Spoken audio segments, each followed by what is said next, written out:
హైదరాబాద్ సికింద్రాబాద్లు తెలంగాణ ప్రజల గొప్ప అస్తిత్వం చిహ్నాలని మాజీ మంత్రి ఎమ్మెల్యే కేటీఆర్ అన్నారు. రేవంత్ రెడ్డి తీసుకున్న తుగ్లక్ నిర్ణయం వలన సికింద్రాబాద్కు చారిత్రక గుర్తింపు పూర్తిగా పోయేటట్లు ఉందని ఆయనపై ఆరోపించారు. సికింద్రాబాద్లో శాంతి ర్యాలీని పోలీసులు అడ్డుకోవడాన్ని ఆయన తప్పుబట్టారు. ఇవాళ మీడియాతో మాట్లాడుతూ సికింద్రాబాద్లోని అన్ని వర్గాల ప్రజలు ఒక్కటై ప్రభుత్వ నిర్ణయానికి వ్యతిరేకంగా పోరాటం చేస్తున్నారని అన్నారు. సికింద్రాబాద్లో పుట్టిన బిడ్డలుగా సికింద్రాబాద్ అస్తిత్వాన్ని కాపాడాలని అన్నారు.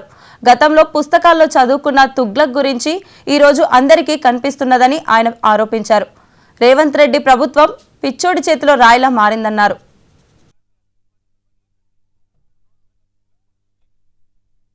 సికింద్రాబాద్కు సంబంధించిన పుర ప్రముఖులు, సికింద్రాబాద్కు సంబంధించిన సికింద్రాబాద్ ప్రేమికులు వారు ఆహ్వానించి మరి ఇక్కడ పుట్టిన బిడ్డలుగా మరి మీరు కదా కాపాడాలి, ఈ ప్రభుత్వం తుగ్లక్ పనులు చేస్తుంటే మీరేం చెయ్యరా అని వారు మీటింగులు పెట్టి పిలిస్తే మేము మా పార్టీగా పోయి చెప్పినాము.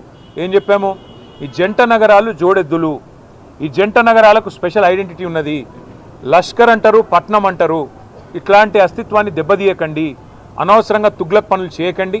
మీకు అధికారం ఇచ్చింది 6 గ్యారంటీలు అమలు చేయమని, మీకు అధికారం ఇచ్చింది 420 హామీలు ఏవైతే మీరు చెప్పారో అమలు చేయమని, మీకు అధికారం ఇచ్చింది బీసీలకు 1,00,000 కోట్లు పెడతామని మీరు చెప్తే దాన్ని నమ్మించినారు. మీకు అధికారం ఇచ్చింది ఎస్సీలకు ఎస్టీలకు కేసీఆర్ గారు 10 లక్షలు ఇస్తున్నాడు దళిత బంధు, నేను 12 లక్షలు ఇస్తానంటే నమ్మి మీకు ఇచ్చారు. హైదరాబాదు సికింద్రాబాదు ఈ జంట నగరాల్లో ఒక ఇల్లు కట్టినావా? కనీసం ఒక ఇటుక పెట్టినావా? ఈ 2 ఏళ్లలో ఒక్క కొత్త రోడ్ వేసినావా? ఒక్క కొత్త ఫ్లైఓవర్ కట్టినావా? ఏదీ లేదు. ఉన్నవి కూలగొట్టుడు తప్ప కట్టిందైతే ఏం లేదు. ఆ కూలగొట్టే క్రమంలో విధ్వంసం మాత్రమే తెలిసిన ఈ ముఖ్యమంత్రి ఇవాళ సికింద్రాబాద్ అనే పదాన్నే లేకుండా విధ్వంసం చేసే ఆలోచన చేస్తుంటే దాన్ని ప్రతిఘటిస్తూ ఇవాళ సికింద్రాబాద్ పెద్దలందరూ కలిసి ఒక శాంతి ర్యాలీ అని పెట్టుకున్నారు. నేను ఈ తుగ్లక్ ముఖ్యమంత్రి గారికి చెప్పేది ఒకటే, మీ అధికారం అపరిమితమని మీరు అనుకుంటున్నారు.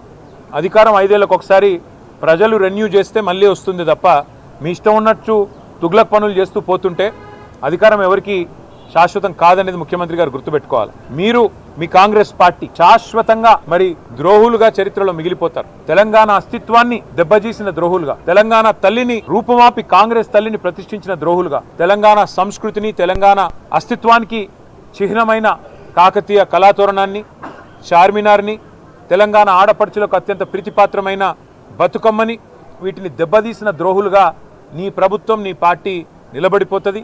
అదే కోవలో అదే వరుసలో సికింద్రాబాద్ అస్తిత్వాన్ని కూడా మీరు ఏదైతే దెబ్బతీసే ప్రయత్నం చేస్తున్నారో ఇది మీకు మంచిది కాదు.